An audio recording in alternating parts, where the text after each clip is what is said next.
The X Zone Radio Show is heard on radio broadcast affiliates worldwide, including AM 580 CFRA in Ottawa, Ontario, Canada. WPUL AM 1590 in Daytona Beach, Florida. KOHI AM 1610 in St. Helens, Oregon. KHRO AM 1150 in El Paso, Texas. And for more information on becoming a professional broadcast affiliate of the X Zone Radio Show, visit www.xzbn.net or call toll-free worldwide 1-800-610-7035.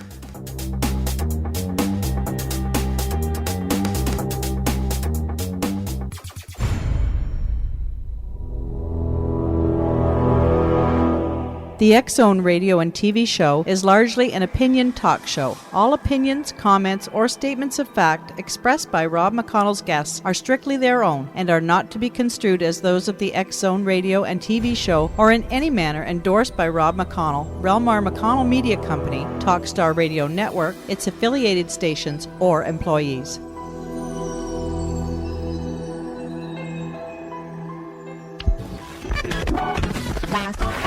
All Hit Radio.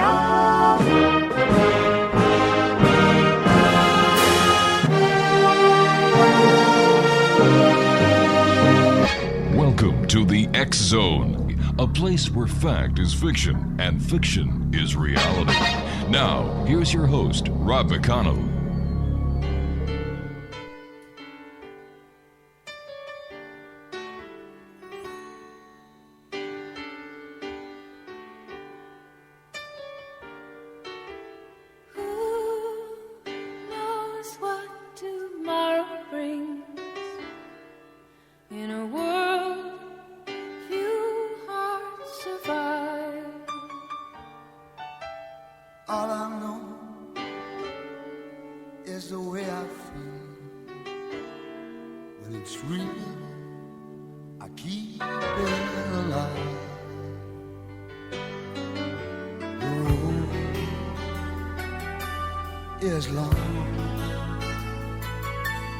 There are mountains in our way,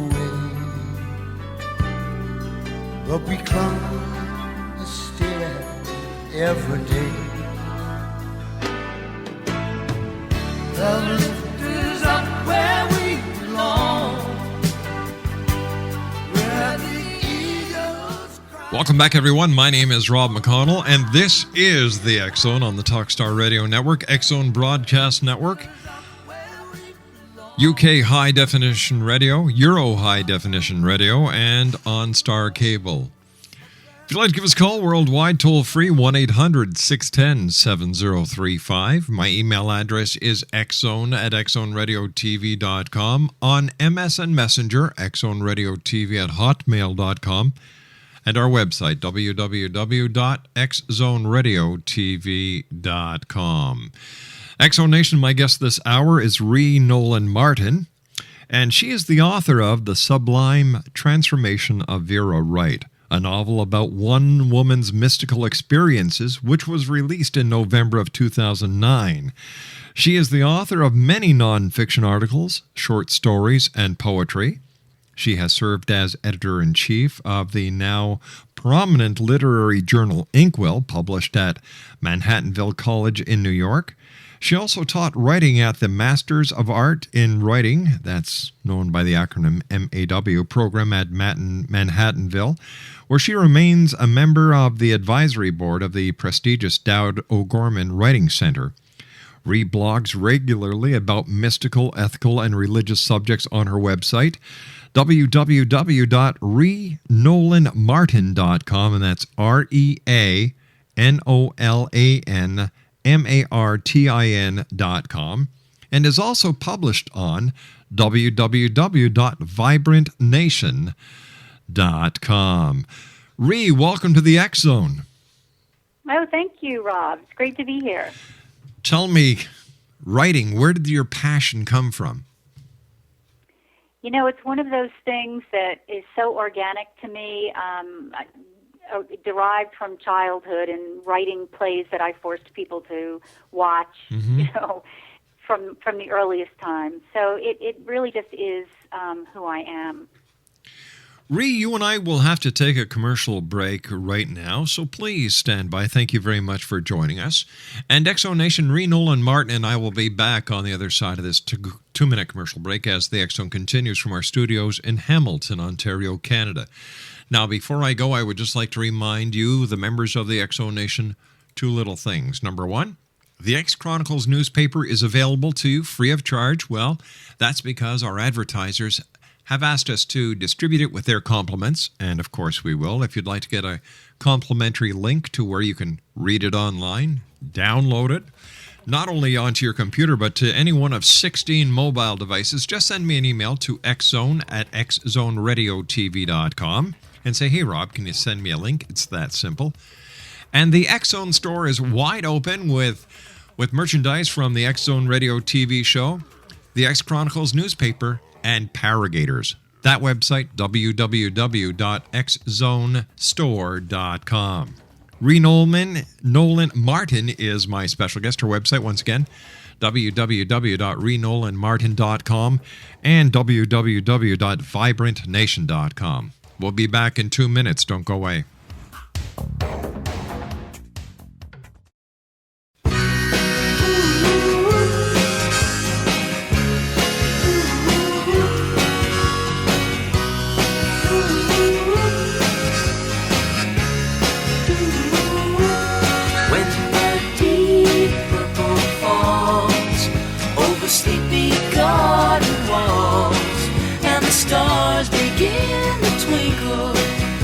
Sky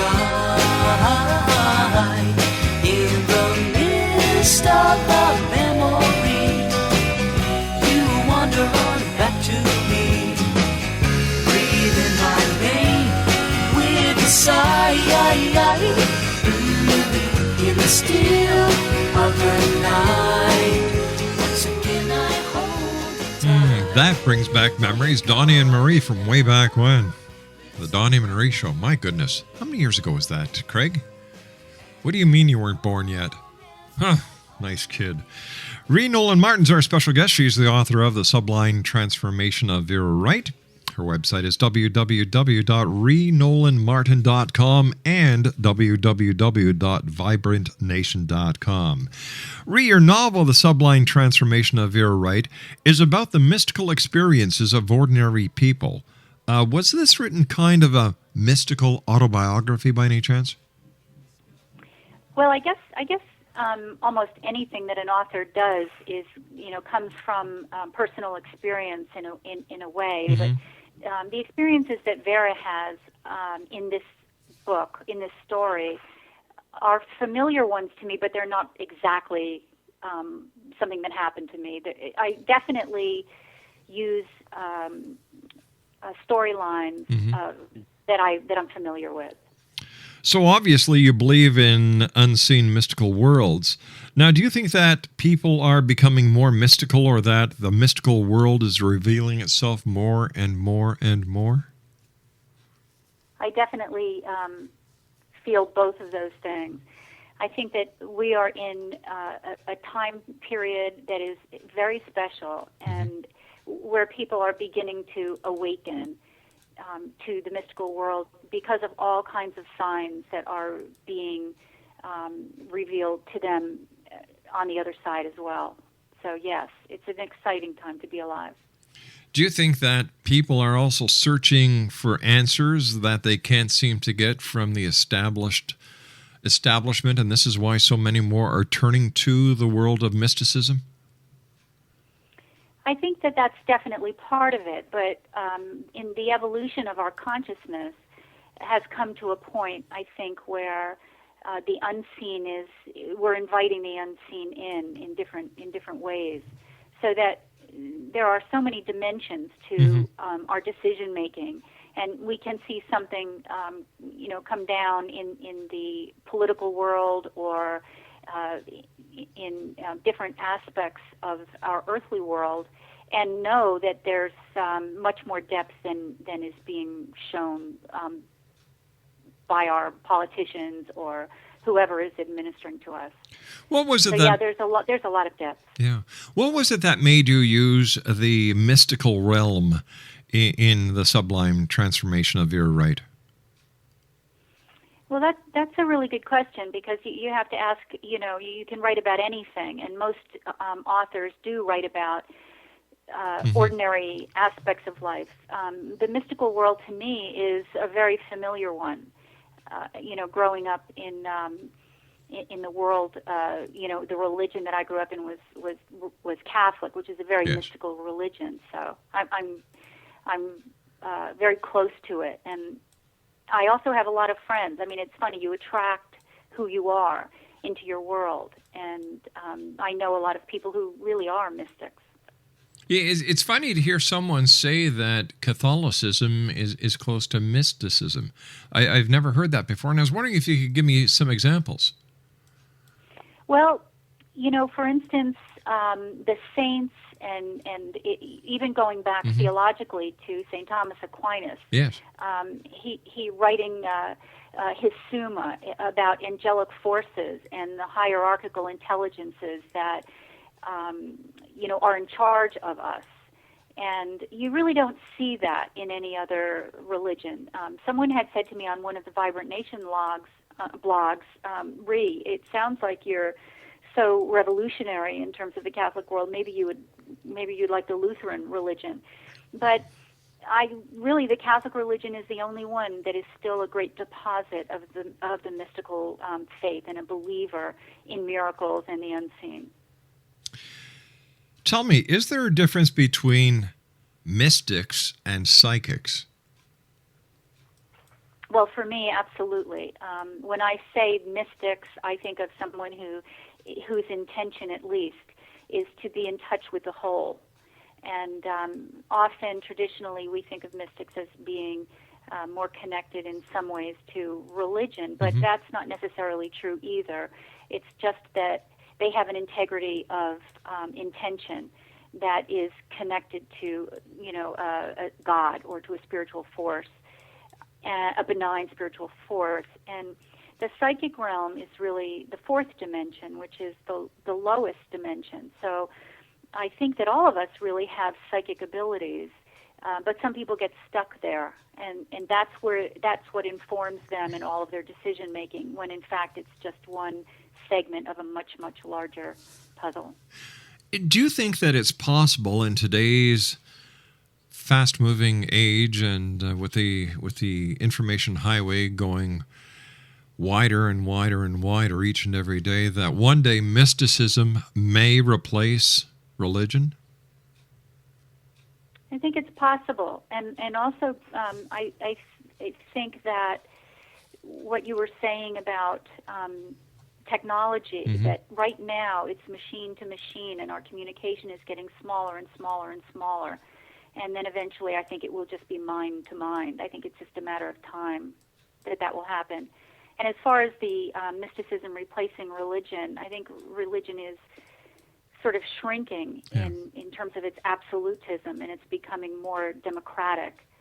I think it's just becoming very obvious that the secular aspect of light, and the concept of light as our source, is less problematic in terms of creating defensive behavior from the absolutism of religion to religion to religion. So, yes.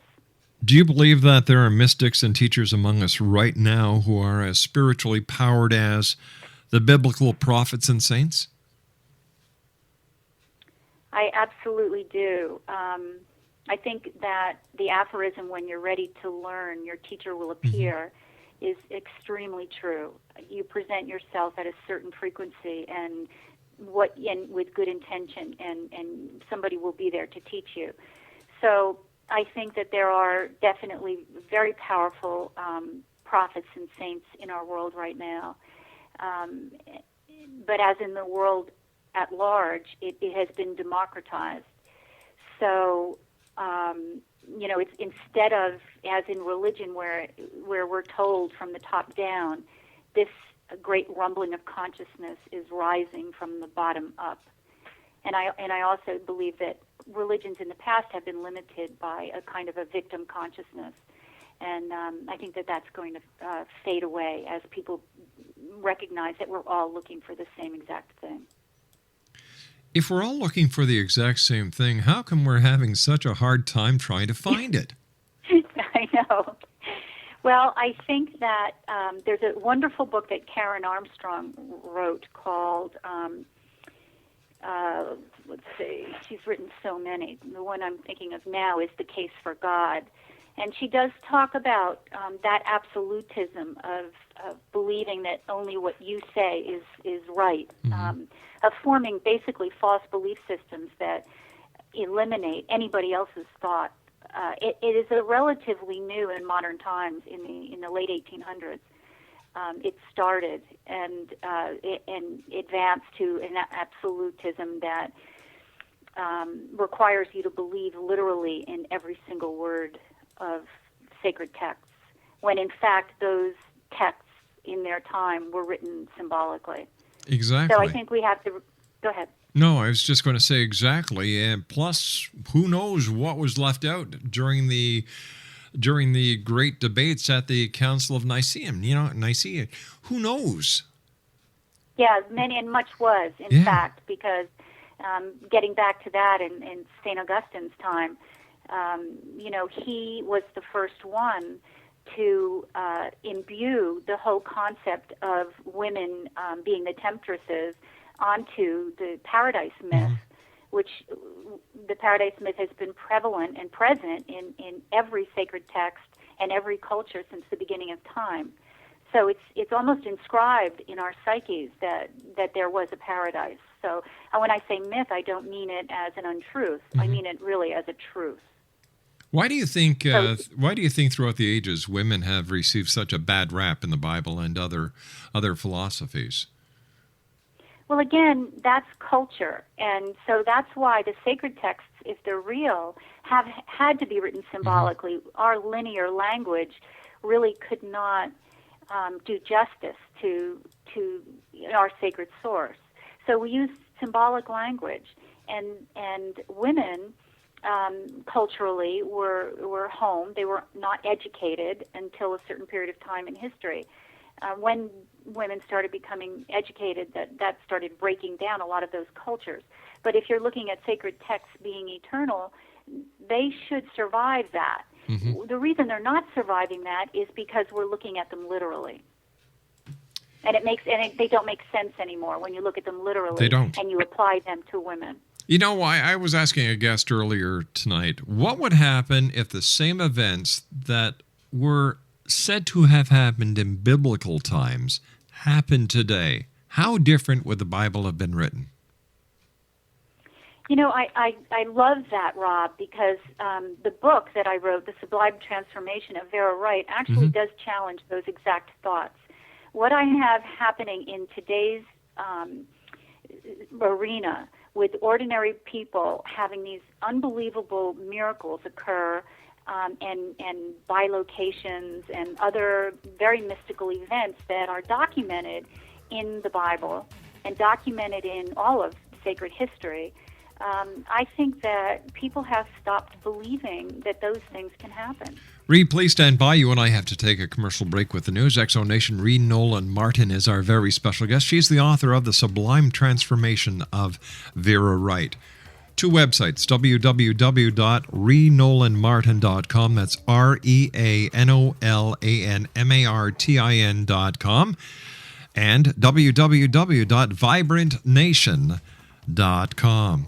Ree and I will be back on the other side of this commercial break with the news as the X Zone continues from our studios in Hamilton, Ontario, Canada. Don't go away.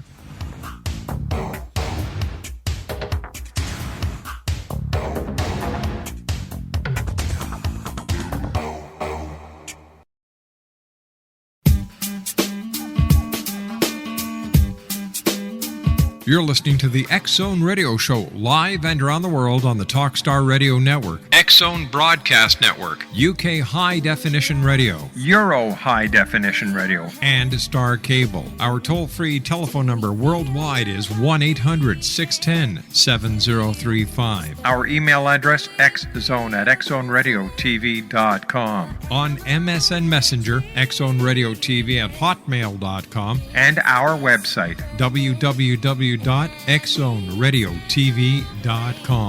I believe it's meant to be, darling. I watch you.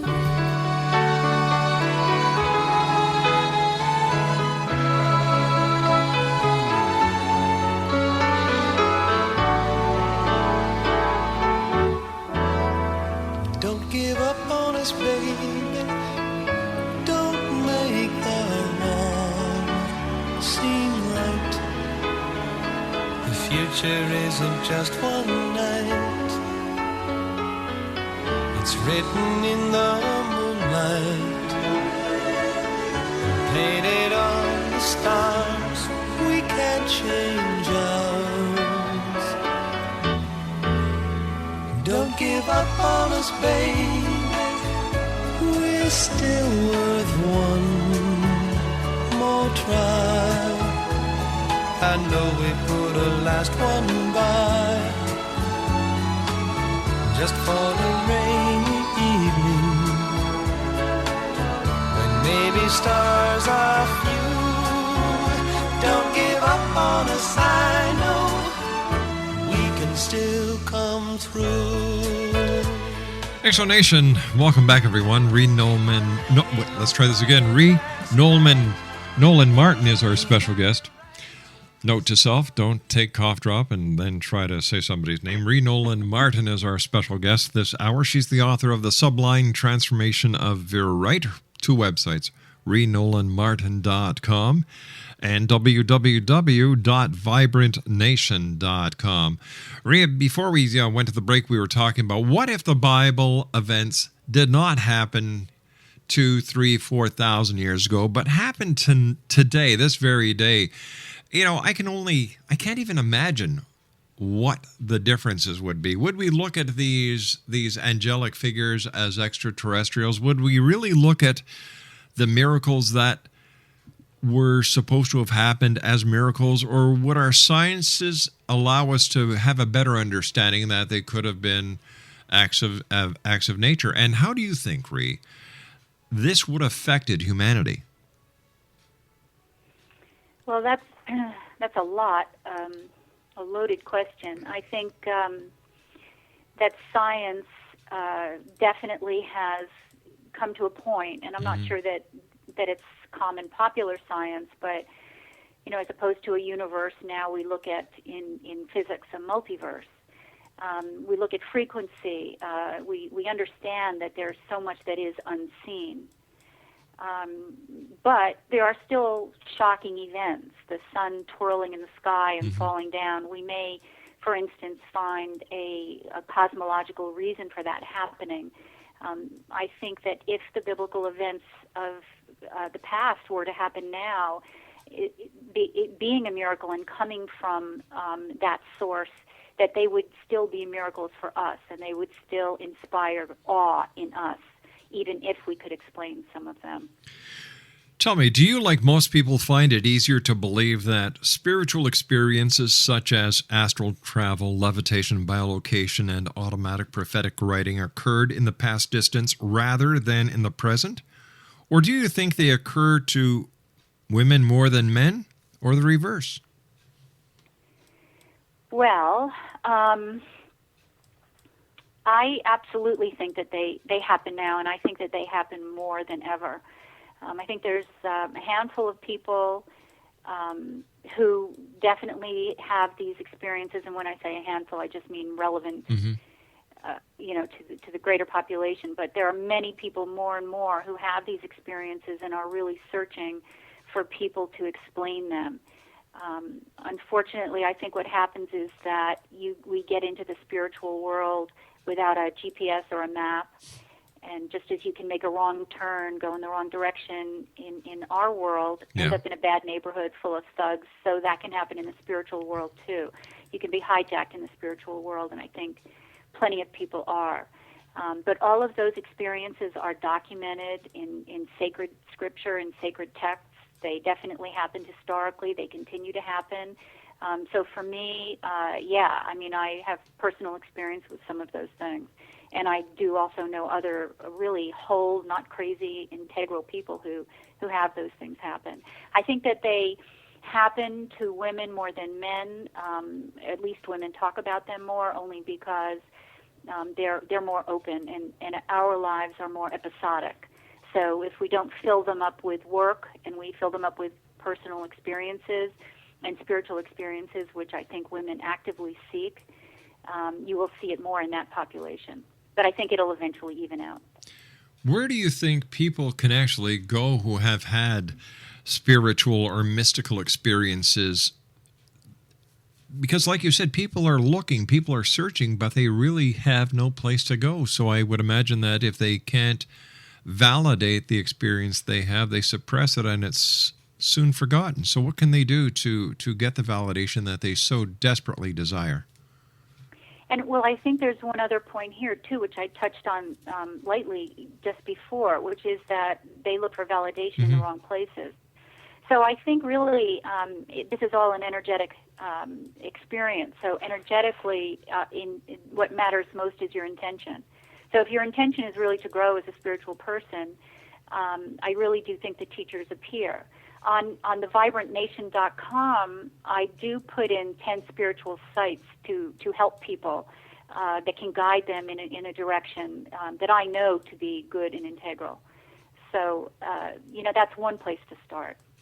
The internet, as great as it is, I call it the largest septic receptacle ever created by mankind. I know, Rob, you're right. It is. And unfortunately, there are those people who have no scruples, morals, or dignity that pay for a website and put nothing but garbage on there. And if someone is seeking answers and they end up on one of these sites, they get the wrong information. I agree. So what I can offer is that if they go on the vibrantnation.com and they look in the spirituality section, I do give them some websites. I do definitely recommend Karen Armstrong. Yes. I do think that the book that I wrote is great at an early level for people who are encountering the heroine of this story encounters these things for the first time and is struggling with the exact same issue, which is, who do I go to? Yeah. Who can help me with this? Do you think that the limitation of a person's beliefs also limit the possibilities of their experiences? Well, I definitely do. I think that so many people have closed the door, and I think it definitely is a portal. It's a door. And when you say, I can remember one time myself saying, okay, world, if you're out there, if you are out there and you really can communicate in the same way that the saints and the prophets of old did, then I really want you to come through. And I was very specific. I said I want it to come through Thomas Merton, who was a wonderful priest and author whom I had read much of. And I said I want it to hit me in the head. I want it to be a signpost. I don't want to have to wonder if it was real or not. And that night, because I was teaching, I was looking for an example of bad writing, and I was climbing up my bookcase, and I got a little bit wobbly, and a book hit me in the head. I fell down, and it was one of Thomas Merton's books, and it was also one of the books that he felt was his worst writing. And he had a fabulous sense of humor. So all of a sudden, I realized that, yes, if you ask, you can't believe what you'll receive. You just have to be careful what you ask for. My wife says, if you confess it, you will possess it.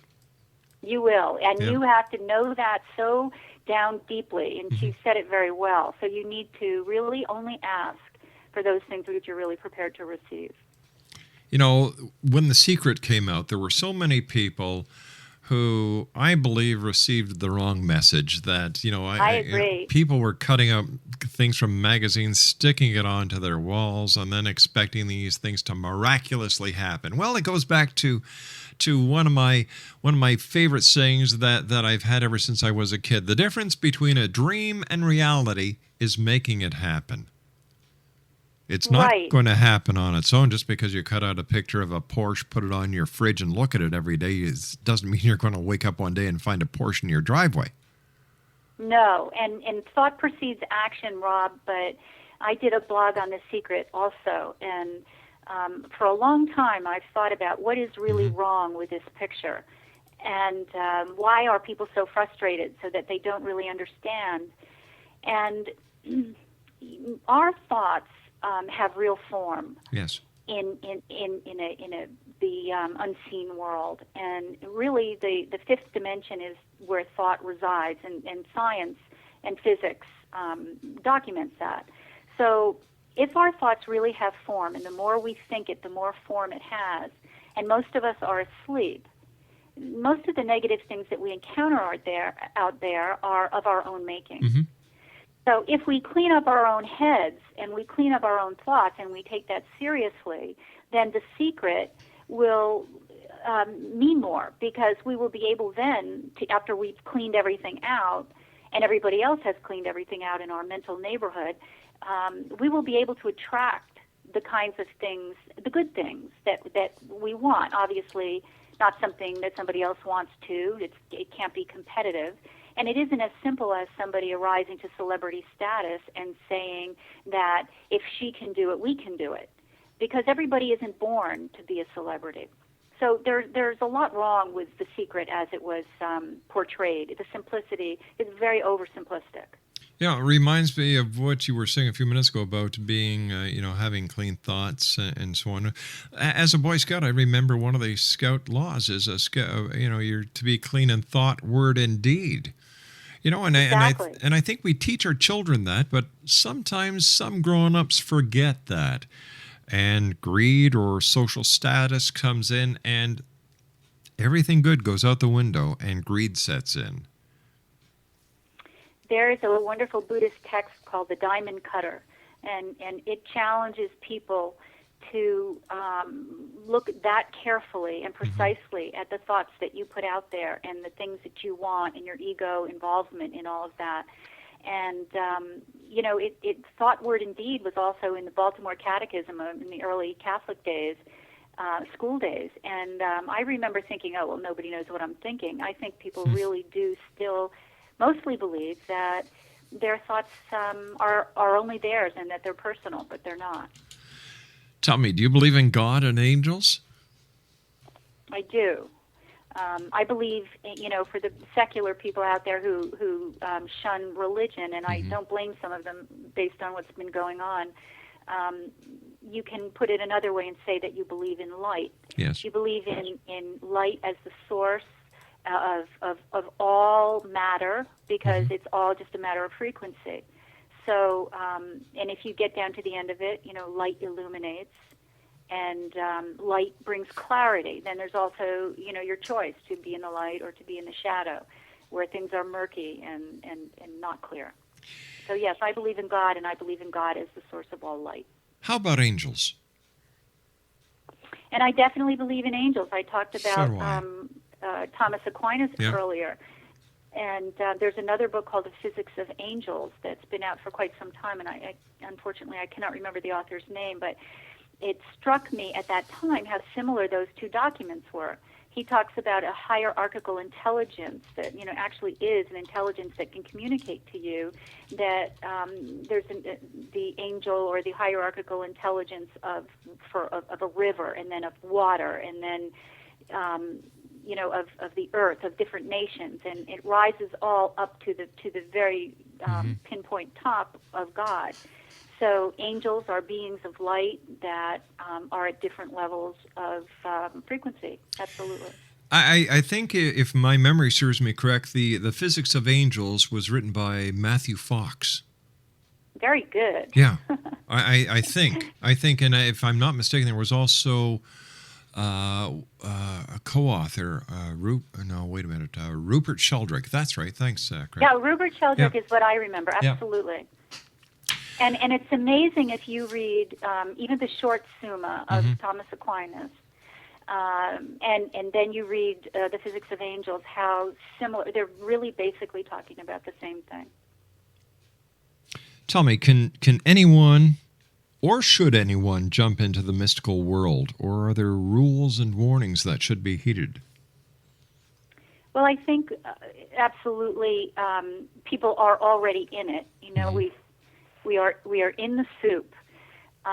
When you start waking up, when you realize that there's more, or you look for more, it starts opening up. And as I said earlier, people get caught at dead ends. Because something validates them at a very low level, they stay stuck in that level, and then ego can get involved and can attract all kinds of people because they have a certain power. So I think whatever you're looking for, the most important thing is that your intention be good and clear and humble, and that you don't seek power. Because if you seek power, you might get it, and it might be, and it most likely will be, in a very low level. Ree, please stand by. You and I have to take our final break for this hour. Exonation, Rea Nolan Martin is our special guest. Here's the website, www.reanolanmartin.com. That's REA Nolanmartin.com. And www.vibrantnation.com. Ree is the author of The Sublime Transformation of Vera Wright. And also go to her website for the spiritual and mystical information that we were talking about earlier. My name's Rob McConnell. This is The X Zone, a place where people dare to believe and dare to be heard.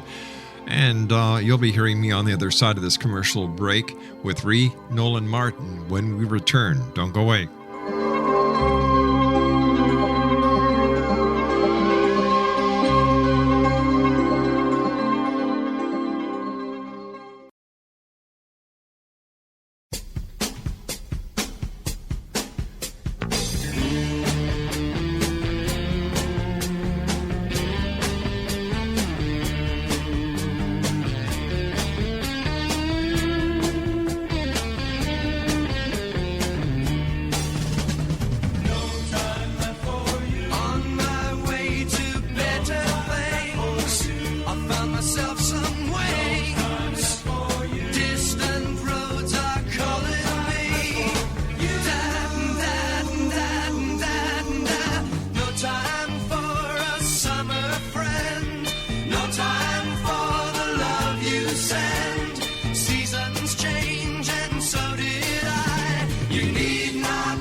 Welcome back, everyone.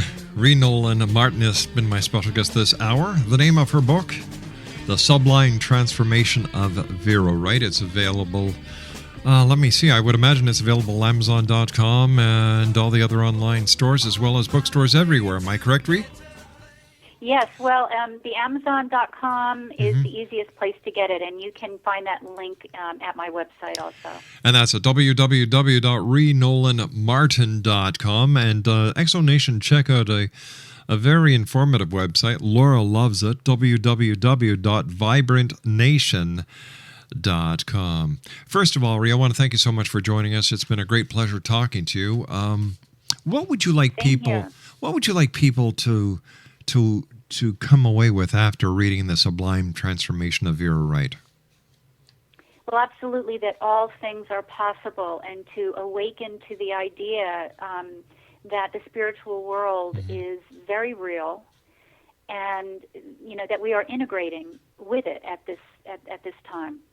A lot of people talk about the end of the Mayan calendar, December the 21st, 2012. I see it, if anything, as a rebirth of mysticism and spirituality that this world has not seen for ages. What is your opinion? I don't believe in the doom and gloom prophecies. Rob, great that you just said that. I absolutely agree with you that that we are, on the cusp of a rebirth and a transformation, which really, at the end of the book, there are prophecies in there that sort of speak to the same thing. As we become more awakened, as a certain critical mass of us becomes more awakened, although many things will conspire against that. When it actually happens, yes, I think there'll be a huge rebirth, and our lives will be higher and of a higher order. Rea, we've just we're running out of time so fast. Once again, thanks very much for joining us. Let our listeners know once again where they can get your book, and please promote your 2 websites. Well, the easiest way, it's called The Sublime Transformation of Vera Wright, is on Amazon.com. You can get it at BarnesandNoble.com. It is in select bookstores. You can order it from there. But the easiest thing is to go to Amazon or to my website, which is ReaNolanMartin.com. Re spelled with an A, R-E-A. And, of course, they can also check out VibrantNation.com. Yes, please do. It's a wonderful website. Rea, thank you very much for joining us. A great pleasure. Nice meeting you. Keep up the great work, and I look forward to the next time you and I meet here in the X Zone. Thanks, Rob. Me too. This was a pleasure. Pleasure's all mine, Rea. Thanks very much. Once again, X Zone Nation, Rea Nolan Martin. Her website is www.reanolanmartin.com. The name of her book is The Sublime Transformation of Vera Wright. Amazon.com is the best place to get it online, or her website. Well, that's it, X Zone Nation, for tonight. I want to thank each and every one of you for sharing your time with us here, no matter where you are in this great big world of ours. Don't forget, if you have a child at home, give them a hug, give them a kiss, let them know they are loved, because the children of today are the leaders of tomorrow. And until we meet tomorrow night, always remember to keep your eyes to the sky and your heart to the light. Good night, everyone.